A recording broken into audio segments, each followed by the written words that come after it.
Vampires, Muggles, and Black Swans. My name is Father Sebastiaan, impresario of the Endless Night Vampire Bubble, Master Fanksmith of the Sabretooth Clan, and Arthur of Black Veils and Strig of Eye.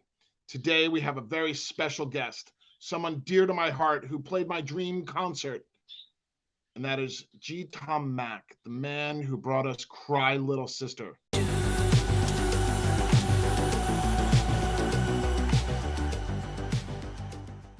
Welcome. Well, thank you for that lovely introduction. You made my dreams come true, sir.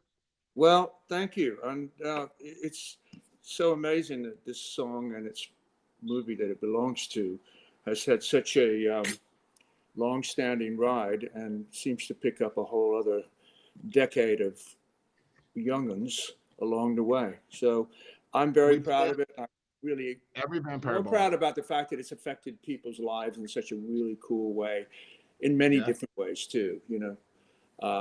So yeah, it's been a good ride.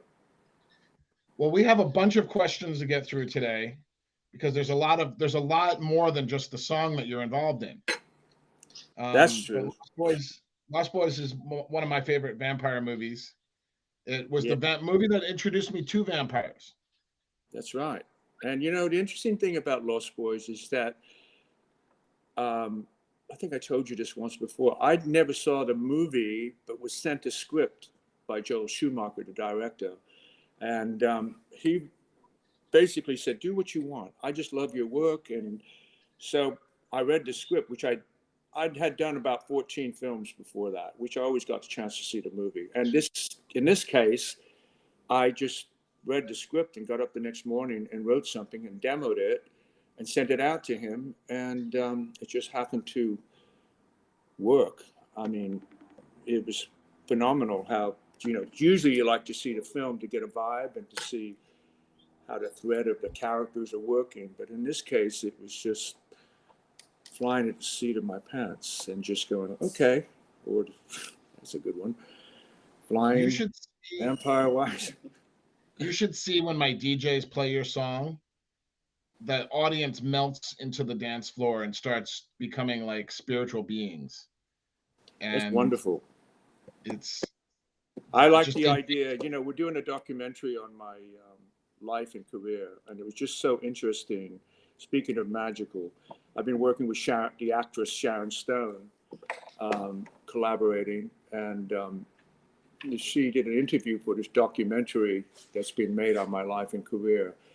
And at one point, looking back at what they had filmed, she just said, you know, he's talented. He's got every corner.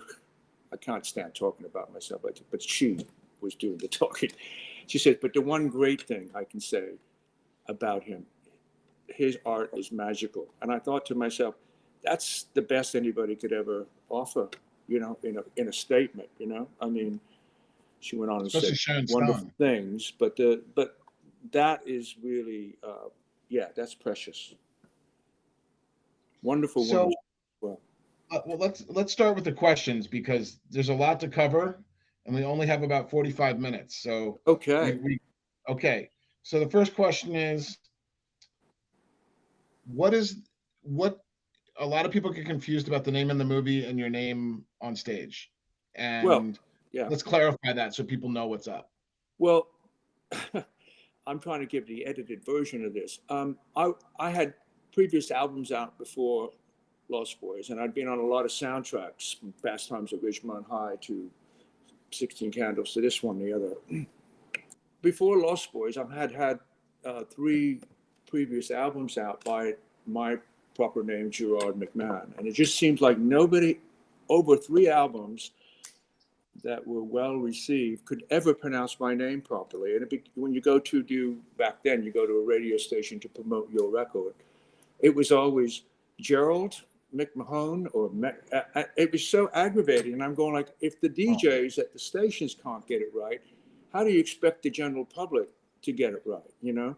So I got so fed up with it. And by the time, you know, I had moved back to New York, and that's when I did Cry Little Sister for Lost Boys, I just realized that, you know what, it's been a while, and I hadn't made a record in a while. I basically got rid of my management and just started over again. And I just said, in starting over with the company DreamWorks as an artist writer, I just said, I'm just going to call myself G. Tom Mack, Gerard Thomas McMahon, because it's going to make my life easier by having to explain how to pronounce my name.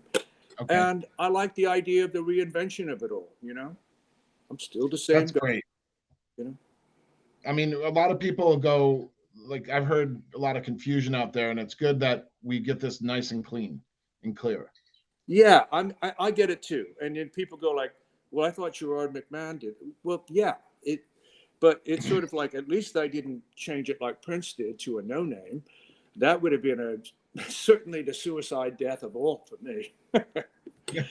A symbol. You get your own key on the keyboard. I could have got a symbol. I could have used your vampire symbol.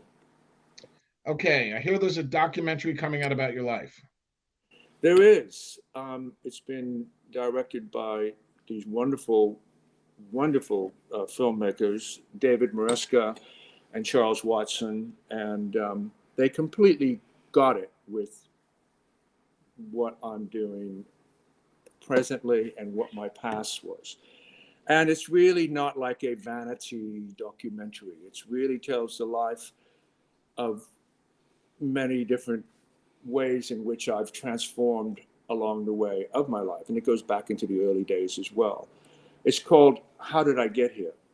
And it basically touches on, there's interviews with a lot of different people, from Roger Daltrey to Robert Plant, people I've worked with, Sharon Stone, as I mentioned earlier, and the list goes on. But I really just was kind of resistant to it for the longest time. I've been offered one to do it before, but when all of this came about, when I was in England in 2019, I just thought, well, yeah, let's do this. They got the right idea. They know how to make this thing work properly. So when is it going to come out? It'll come out in 2013. Sometime probably the fall of 2013. I think. Are you sure 2013? I'm sorry.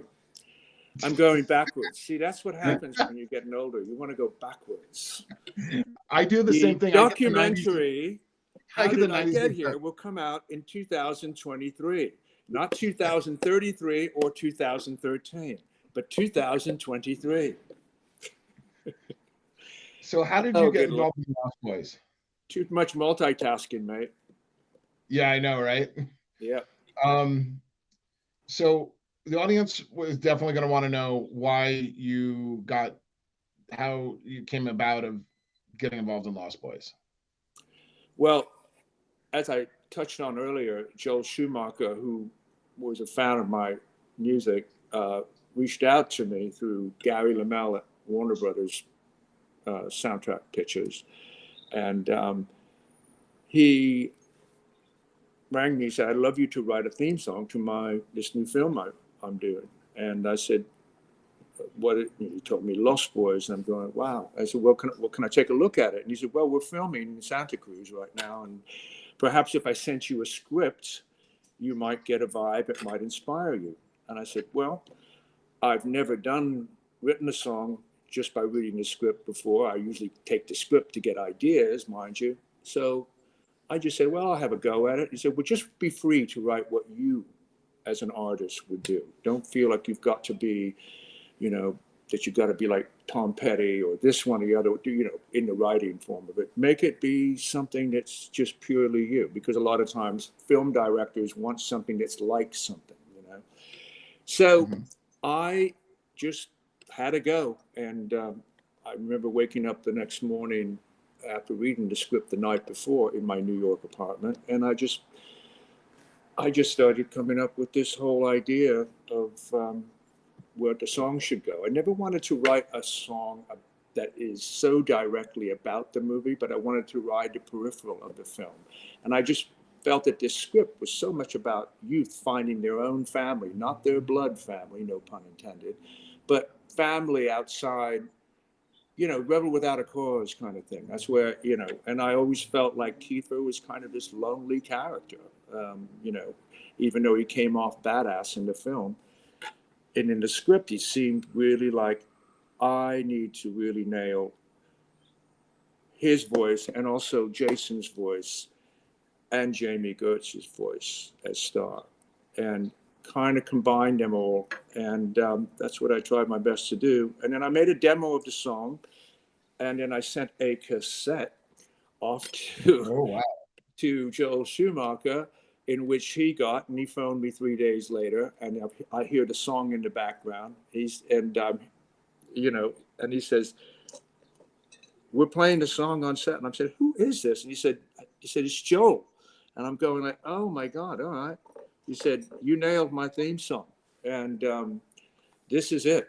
I can tell you right now, we're playing it on set.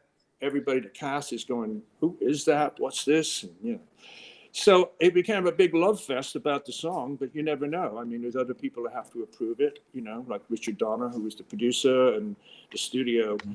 And lo and behold, they all unanimously said, this song stays in the picture.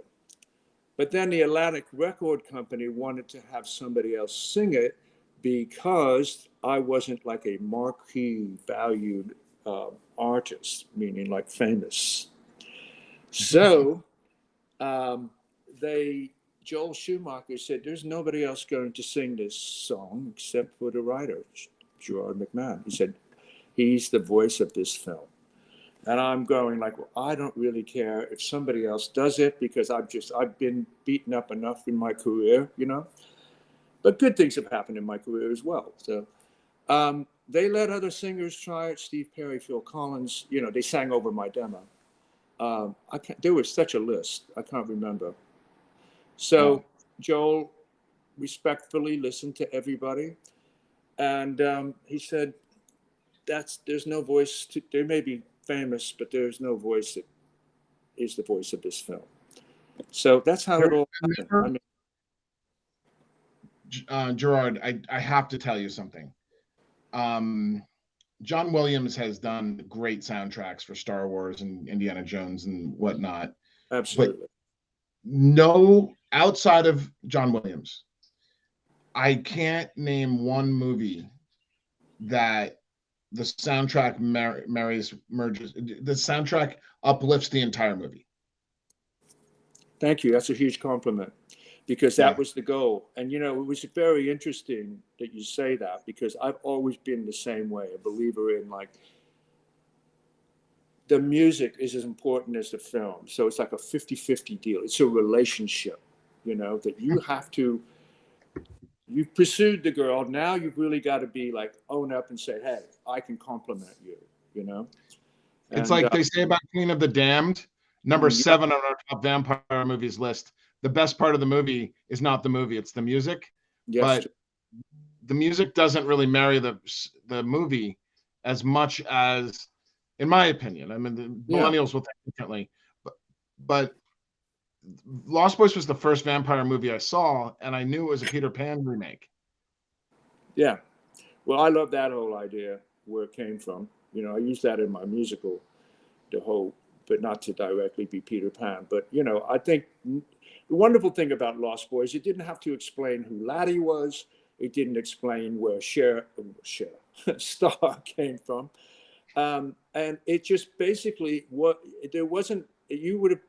it would have been rubbish if you went down that road. And you don't need to over-explain that to anybody, especially in film. You can do a bit of that when you're doing like a Broadway musical or that kind of thing, because it's a little bit more of an arena that you can be a bit more in depth with.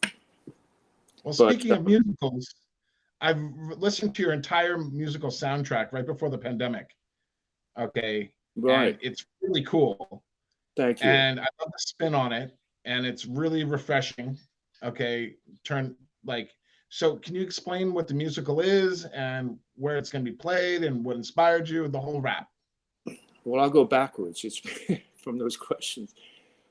At this point, we're, after this 2-year shitstorm, we were turning another corner with the musical, and then we couldn't do anything. Everything shut down, as you know. And then they tried to reopen I think Mrs. Doubtfire opened up and closed down last 2021. So it's a waiting game at this point because we have to see where things go with not the furthering on of the pandemic. It seems like that could be behind us, but there's so many musicals that were to go up, and there's a pecking call for all of this stuff. And obviously the big ones, the Hamiltons, the Les Mises, and all of that stuff goes up first because they need to make money.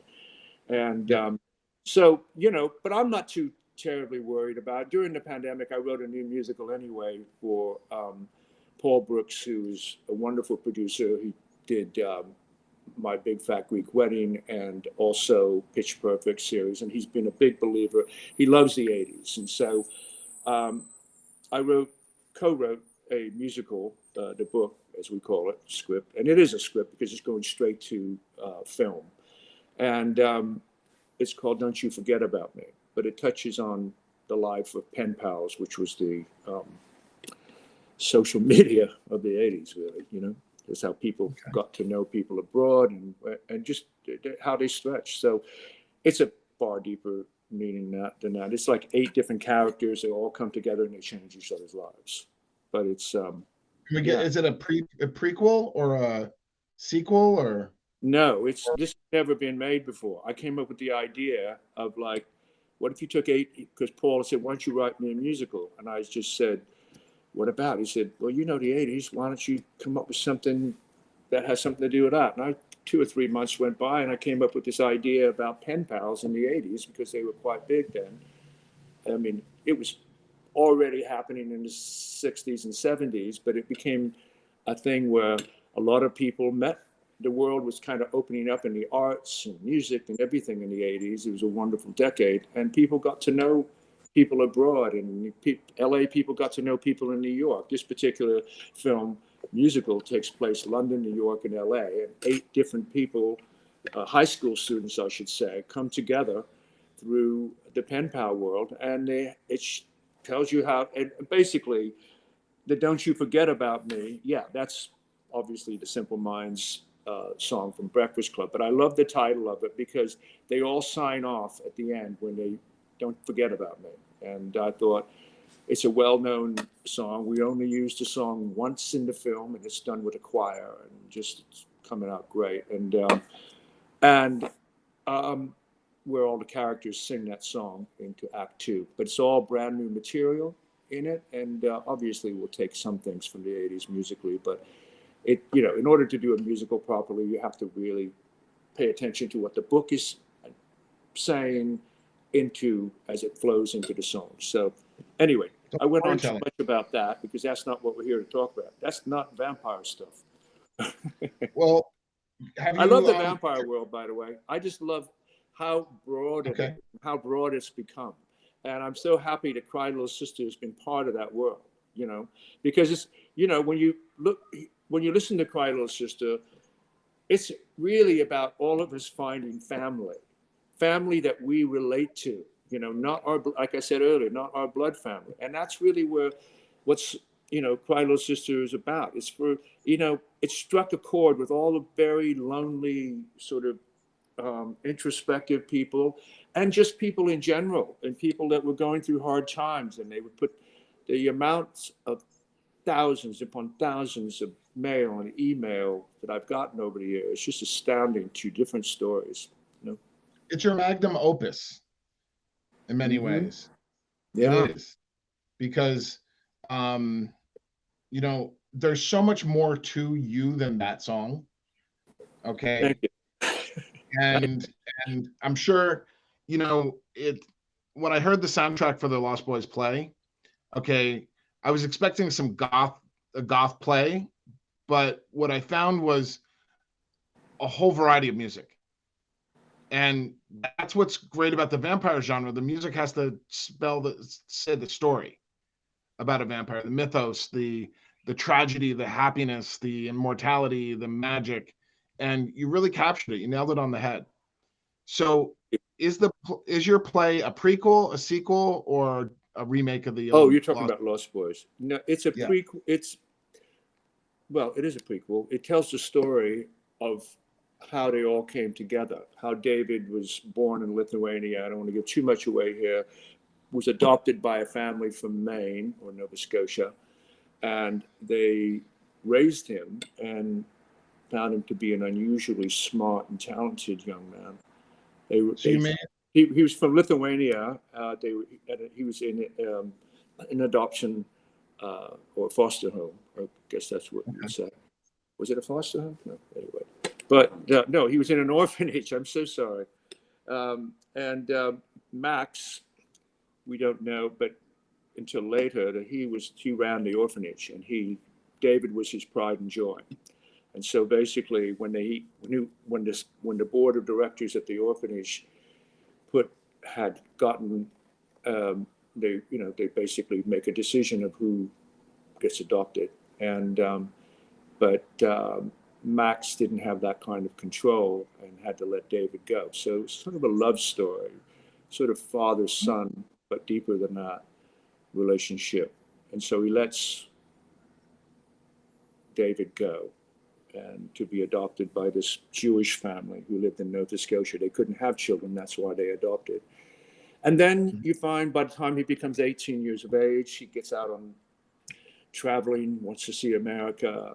And but we already know stuff has gone on in Nova Scotia that's very mysterious as to some killings that went down. So he was already infused. And so I'm giving way too much away.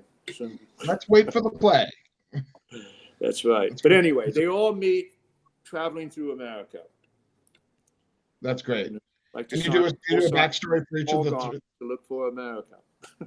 Do you do a backstory for all three of the other characters? Yeah, not as much. We definitely know the story of Lucy and her divorce. She's from New Jersey originally, and she moves out to Tucson, Arizona with the boys. But we only get Arizona in the film. But I wanted to deepen it a bit more with the back east kind of vibe, you know, with the two boys. So moving on. And that little rascal of his, Sam. I'm looking forward to seeing this. I just don't want to give away too much because I don't want to spoil it. I know. I've heard the songs, but I want to see it actually on stage. Yeah. Well, it was really wild. Somebody, I mean, before I started writing Lost Boys, somebody, a very wealthy individual who's in the business, as we say, he said, listen, I want to make a musical. I want to finance a musical about Cry Little Sister. I want that to be a musical. I know, and I have people I know that said, don't go down the Lost Boys route. You're going to get panned. And I said, wouldn't I get panned for making Cry Little Sister a musical? He said, I know you could do this. That's such a great story. And I'm going like, nah, I'm just, I wasn't interested, And it was like, it's that story. Well, if you get paid enough money to do something, you do it. Well, I don't roll that way. Sorry. I appreciate that. And I'm glad that you're bringing Lost Boys to the stage in time. It's sad that the pandemic came in the way. Let's hope so. It's just been I'm a very optimistic person, but it's just, the setbacks and things like that really, it took its toll, but the spirit lives on. I have a few questions from our audience. I know we're not live, but I told some people that we were recording this today. Mm-hmm. And were you ever on the Lost Boys set? No, never got on the set. Oh, okay. And if I had gone on the set, I would never have written Cry Little Sister. It was all my that's a good point. That's a very good point. The story goes something like this, if I can tell it really quickly. Yeah, no, please. After Joel heard the song, then I flew out to LA to start. They were editing and mixing the sound, and I was stunned by the film, like going like, oh my God, this looks nothing like what I thought it would look. Even though I went, this is really good, but I just was, wow, nothing as to what I imagined. You know how when you read a book, you imagine the characters, you can imagine the setting and all of that. But yeah, I didn't. I just basically, when I was watching the film, I remember they had my voice in everything, and then when the film opened up, when we were in it, it had me singing the song in the beginning, and I'm with my manager, and I just said to Joe, I said, take my voice out, and just let the choir be there, and let the instrumental go across the water. Oh, wow. And my manager said, "You're committing." He looked over. He said, "You're committing artist suicide right now." And I'm going like, "No, I don't care. I think the important thing is my voice comes in later. It's overkill in the beginning." And by the way, Joel had it everywhere, and it was originally, God bless him, he was that much of a fan, but it was almost overkill. It was overkill, but we found a really good balance. But I just felt like, let's keep, less is more, and also let the important parts of where the song works in its score throughout and do various things, let it be more important than just not more important, but just more of the underlying fabric that needs to complement it in its 50% way of the film. So yeah, I mean, it's you get multiple versions of the song through the movie. that's right. And that epic of flying over the harbor, all right, and coming into the theme park. I mean, Yeah. it was awesome. I've watched so many documentaries on where they filmed the movie, and I've been to Santa Carla. I mean, Santa Cruz. I have a friend who's in the Hells Angels of Oakland, Oh, really? and yeah, his name's Scotty Grow. He's the real Jax from the character they based on Jax on from what's that show called? I forget it. But we actually tried to get them to make Santa Carla. There's a club up there. I made sure that I call them clubs. Okay. They told me that there's a club up in Santa Carla or Santa Cruz, and I was at a coffee shop with Scotty Grow and his wife, and I'm like, dude, we gotta like get a Santa Carla supporter shirt for the Hells Angels of Santa Carla. And then the one guy goes, but there's another biker club called the Vampires that are up there. So, you wrote the theme song for the iconic American West Coast myth. I mean, California, like Cry Little Sister is the theme song for a real mythology. Well, it's not Hawaii 5-0, but it definitely worked in its way. Well, I mean, Americans, like, culture needs myth. Taking the piss here, as we say. Oh, good point. Sometimes they don't get your British humor all the way. Well, you know what Hawaii 5-0 was, right? It was a TV series. Yes. Yeah. Okay. That's why we call them 235s. It's rent-a-cops. It's Tuesday. Whatever day. That was a little before my time. Yeah. And the remakes before weren't my time too, actually, but it just seemed to go on forever in reruns. Oh, I love TV. Nick at Night, and you see all the old shows. Oh God, yeah. Don't watch it enough. Okay, another question from one of our audience. Thomas asks, have you ever played a concert in Santa Carla or Santa Cruz? I did. I played about 5 years ago. I played on the beach where they showed a movie once a year, Lost Boys, and they had me come up and perform, and it was pretty amazing. It was freezing cold. It was like in the summer as well, but it just right on the beach, and it was just, it's, you know how it is up there. It's a lot cooler than it is down here in Los Angeles. But yeah, it was amazing. There was 6,000 people there on the beach, and they set up this wonderful sound system. And so I performed before the movie, and it was really quite astonishing. I was freezing my fucking ass off. But I warmed up enough, once you start, playing a bit and singing a bit, everything starts to come together. But yeah, it was astonishing. It was astonishing just to see that many fans, and the town that it was made. My friend Nicole asks, what is your favorite cover of your song? Oh dear. Um, well, there's been so many, from Marilyn Manson to this one, that, and the other. I there's a female version of it that, and I can't. I feel really silly that there's a film called Night Books they that came out on Netflix this last year, I think it was. And there's a girl in that film, Lauren something. She's in, what group is she in? She sounds astonishing. And there's another girl who sang it. There was this, oh God, what's the name of this? A bunch of kids did a version of it. They were all in hazmats.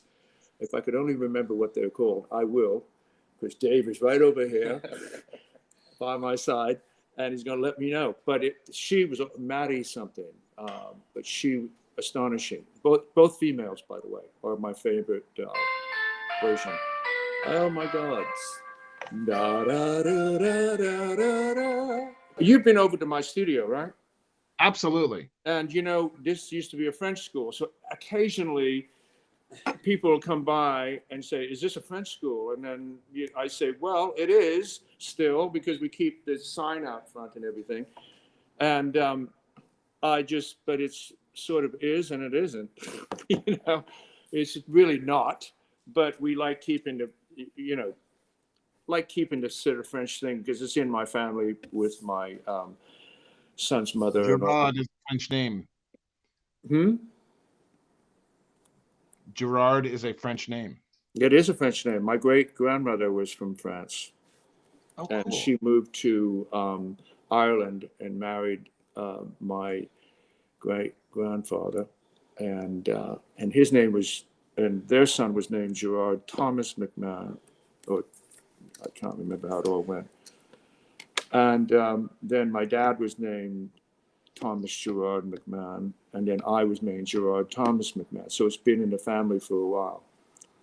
Passing it down. Little did I know I had a very, very difficult name to pronounce when we came to America. Because in England, they call me Gerard, and in Ireland, they say Jared, which my dad was from Dublin. So that singer was in this, and everybody should take a look at this. It's phenomenal. It's the O'Keefe Music Foundation. If you look up Cry Little Sister, they're all in hazmats, and but they killed it. It was so friggin' good. Was it Churches? Pardon me? Was the show O'Keefe, O'Keefe Music Foundation. Okay. And Cry Little Sister. You'll find it. But I'm talking to our producer right now, and he says Churches. It was used in the show Night Books. Yes. Oh, my version. They use another version of mine in it, and then they use this. Yes, that's who it was. That's right. And I love her voice, Lauren. She's amazing. There's so many different covers, and it's like, but I can tell yours because I was the first one I heard. Well, okay. A lot, it's interesting. A lot of people a lot of people know the song and never seen the film too. And yes, more people know the song than the film. And it's wild because when I go out on the road, especially during the Comic-Con conventions around the world, meeting people, and I generally perform the night of and then sign autographs during the day when I do them. But some of them, there's about 50% of people have never seen the film but know the song. And I'm going, you're cheating yourself.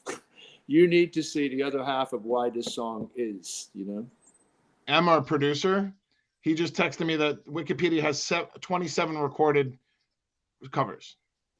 That's pretty good. Yeah. I just see the money.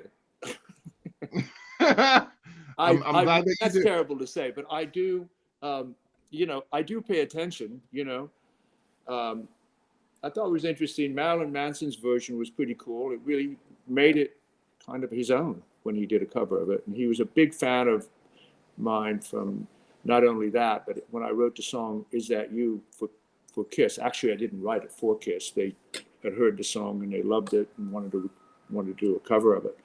And but he was a big fan of Kiss and also Lost Boys and Cry Little Sister. So yeah, I'm going to actually listen to 27. I'm driving home tonight from the mountains. I'm up in the mountains right now. Where are you in the mountains? I'm in the valley, Apple Valley. Oh yeah, okay. I have a studio out here that I retreat to often. Fantastic. It's right in the middle of Victorville. Yeah, I know where that is. Near all the airplanes. I'm an airplane junkie. I'm aviation nut, so I get to go. Are you really? I didn't know that. Yeah, I have. Aviation is just as passionate for me as vampires. Well, they both parallel in some way. They fly. So, okay, so we got another question from the audience. The fans. I hear there's a sequel or a TV show coming out. What's going on with that? Well, the TV show was going to happen, and they got me involved in that, meaning Warner Brothers, and the wonderful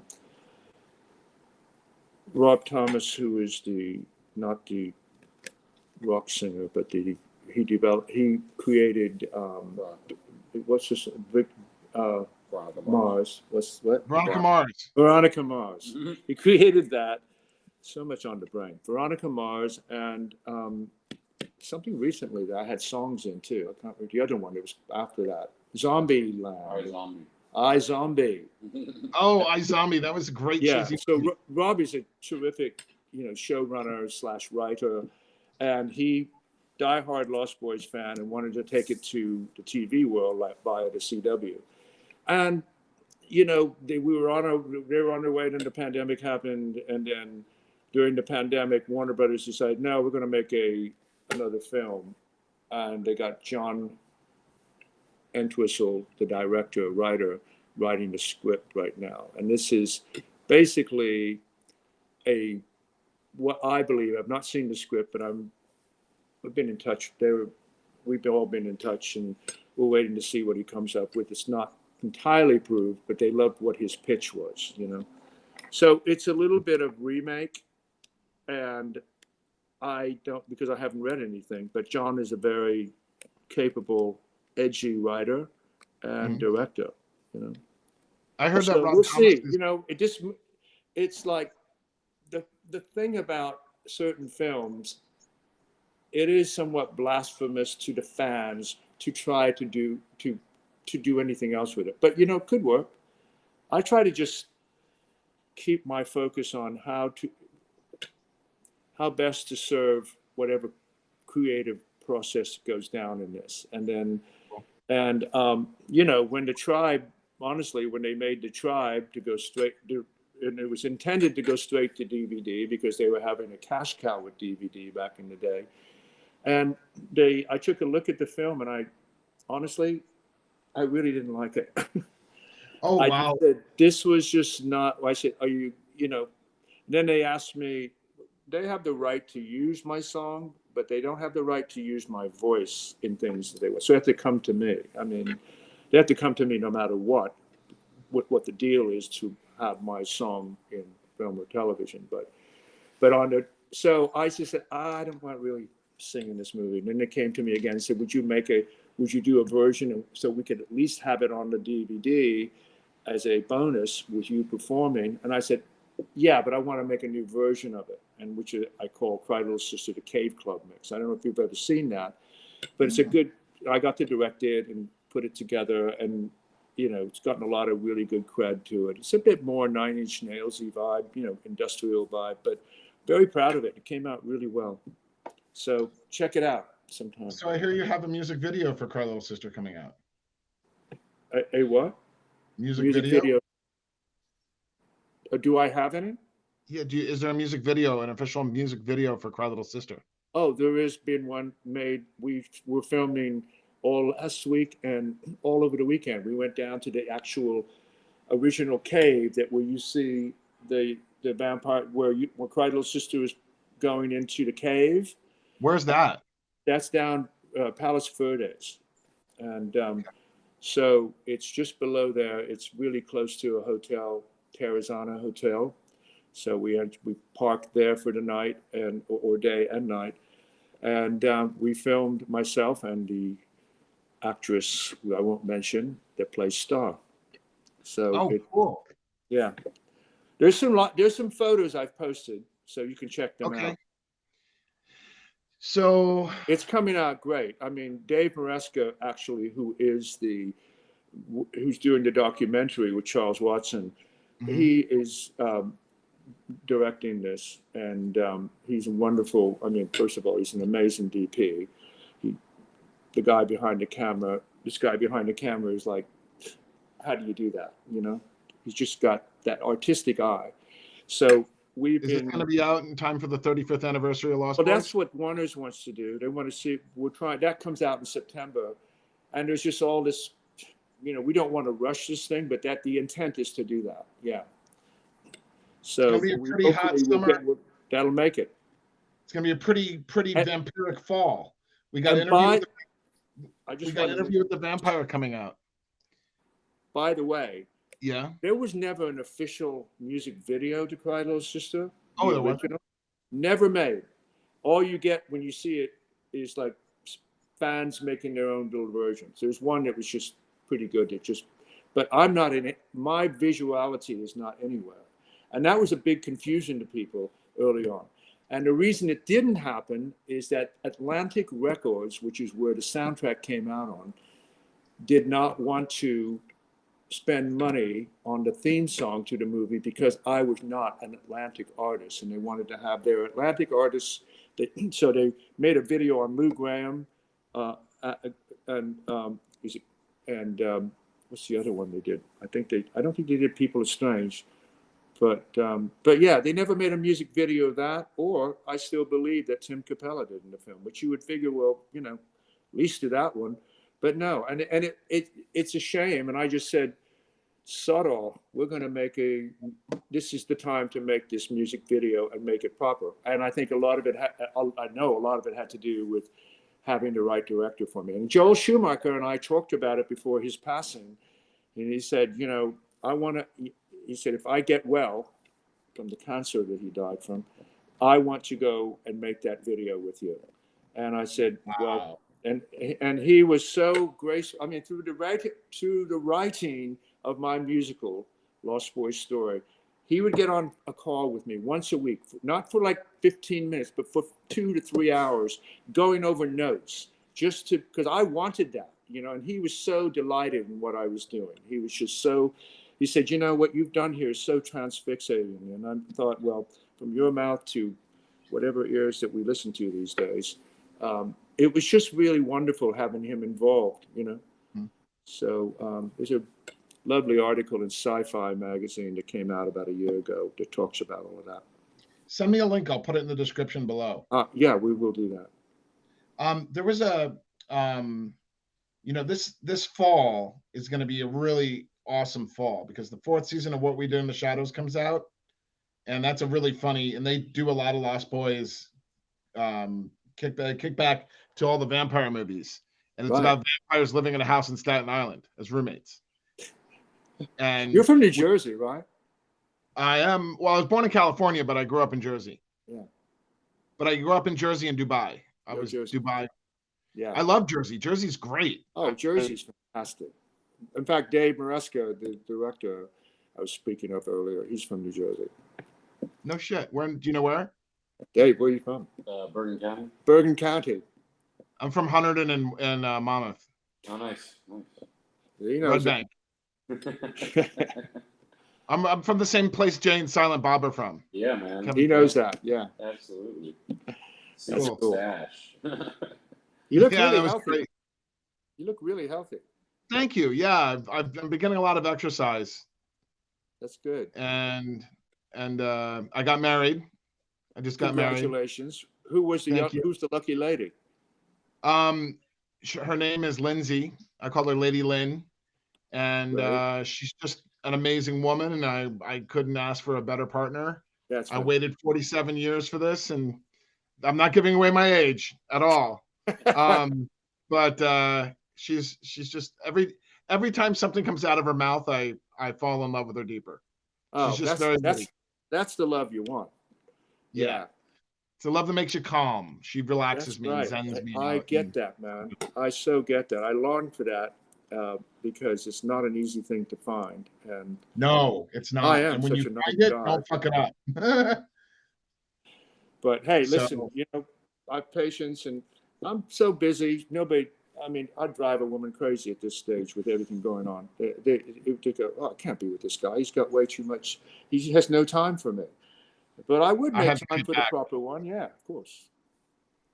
Well, I mean, I've reached my goals in my career, and the last thing to do is be married. Yeah. And we had a little wedding up in the Hollywood Hills in my friend Patty Negri's house. Did I meet her? Did I ever meet her? No, but I would love to have lunch with you and introduce you. Oh, we'll do that. We should do it. I would like you to be filmed in the documentary that we're doing. I would be honored. How did I Wow, get here? wow. That would be great. I think you'd be, because you'd be great in it, man, because you're the quintessential head of the vampire world out there. Thank you. And you're incredibly bright, and just, I love you. I've always loved your flow. I appreciate you. Yeah, man. So we're running out of time, sadly, but do you have anything you'd like to add to our wonderful conversation, or anything that we didn't cover? When will this come out? Probably in June. In June. 2020. Okay, so 2022. You're getting my dates mixed up, man. It's contagious. But I just want to thank the fans that have been so incredibly graceful or not graceful, but that have been so loyal to not just Cry Little Sister, but their finding of all my other songs and music, and being fans of that as well. I mean, it's just been so wonderful to have that engagement with such incredible heart beating and heartfelt responses from the fans out there. And that's my sign off, because I really appreciate all of you, and this wouldn't be happening without you. Thank you. Love ya. Gerard, thank you so much. And you can find Gerard on Instagram at gtommac, and look him up on Facebook at gtommac as well. And you can find, where can we find your music collection? On iTunes and It's on iTunes, Spotify. It's just on every platform that you can possibly be on. So we'll put the links in the collection below, so we will everybody. do that. We'll have a whole section of Tom Mac, Gerard McMahon stuff right below the. That would be great. Great, And, man. the next time we do this, we should do when the video is completely finished, maybe sometime in September. And you should interview Dave Maresca, who is going to blow up. I'm trying to keep him as long as I can. Well, we can debut it at a vampire event at Bordner's at Bar Sinister if you want. Okay, that would be fantastic. Yeah, I think they would love that. And I want to do another gig with you. We should figure out something that's just going to be spectacular, and just let's do something different than we've already done. What's that? Let's do something different than we've already done. Oh yeah, that's what I'm talking about. Yeah. Let's make it completely different. Did you ever play Hollywood Forever Cemetery? No, never did. We should talk to them and see what we can do. That's that'd be a fun night to do. Yeah, cool. It's interesting. I've done more gigs outside LA than I have in LA. It's just really.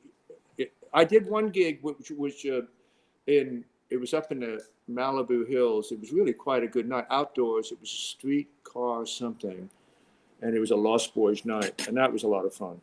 But yeah, rarely do I play here. I want to play here more. Well, let's do something, a release party for a video, and when that's ready. Yeah, that's a great idea. Boys. We should do like a release party together. Just tell me a date and we're good to go. Okay, who better to do that than with you? That'd be fantastic. All right, love you, man. Take care, G Tom. And congratulations on finding that other half of yours. Love it. That's brilliant. All right, man. Talk to you soon. All the best. Cheers.